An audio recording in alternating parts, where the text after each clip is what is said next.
সম্পর্কের কথা আগেই জানিয়েছিলেন, তবে এবার তৃতীয়বারের মতো বিয়ের পিঁড়িতে বসতে চলেছেন বলিউডের মিস্টার পারফেকশনিস্ট আমির খান। বিয়ে নিয়ে দীর্ঘদিন ধোঁয়াশা থাকলেও এবার শোনা যাচ্ছে প্রেমিকা গৌরী স্প্র্যাটের সঙ্গে নতুন জীবনে পা রাখতে যাচ্ছেন এই তারকা। ৬১ বছর বয়সে বিয়ের পিঁড়িতে বসতে যাচ্ছেন বলিউড সুপারস্টার আমির খান। ভারতীয় একাধিক সংবাদ মাধ্যম সূত্রে জানা গেছে, দীর্ঘদিনের সঙ্গী গৌরী স্প্র্যাটকে বিয়ে করতে যাচ্ছেন এই অভিনেতা। আমির খানের ঘনিষ্ঠ সূত্রের বরাত দিয়ে ভারতীয় সংবাদ মাধ্যম জানিয়েছে, সম্প্রতি বিয়ের সিদ্ধান্ত নিয়েছেন আমির খান ও গৌরী। আগামী ৫ জুলাই একান্ত পারিবারিক আয়োজনে তাদের বিয়ের আসরে বসতে যাচ্ছে। থাকবেন দুই পরিবারের সদস্য এবং ঘনিষ্ঠ বন্ধুদের একটি ছোট্ট পরিসর। বিয়ের অতিথি তালিকা আনুষ্ঠানিকভাবে প্রকাশ না করলেও জানা গেছে, আমিরের দীর্ঘদিনের বন্ধু শাহরুখ খান ও সালমান খান সময় সুযোগ মিললে অনুষ্ঠানে উপস্থিত থাকবেন।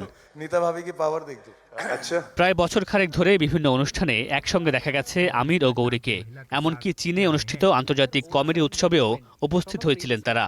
গেল বছর নিজের ৬০তম জন্মদিন উপলক্ষে আয়োজিত এক অনুষ্ঠানে প্রথমবারের মতো গৌরী স্প্র্যাটের সঙ্গে সম্পর্কের বিষয়টি প্রকাশ্যে আনেন আমির খান।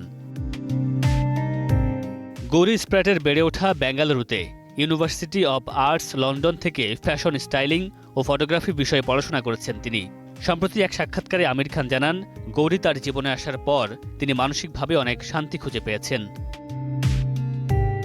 ১৯৮৬ সালে শৈশবের বন্ধু রীনা দত্তকে বিয়ে করেছিলেন আমির খান। ১৬ বছর একসঙ্গে থাকার পর ২০০২ সালে বিচ্ছেদ হয় তাদের। এরপর ২০০৫ সালে চলচ্চিত্র নির্মাতা কিরণ রাওকে বিয়ে করেন আমির। ২০২১ সালে বিচ্ছেদের ঘোষণা দিলেও ছেলে আজাদের দায়িত্ব এখনও যৌথভাবেই পালন করে আসছেন তারা। মামুনুর রশিদ পনেল, স্টার এন্টারটেইনমেন্ট।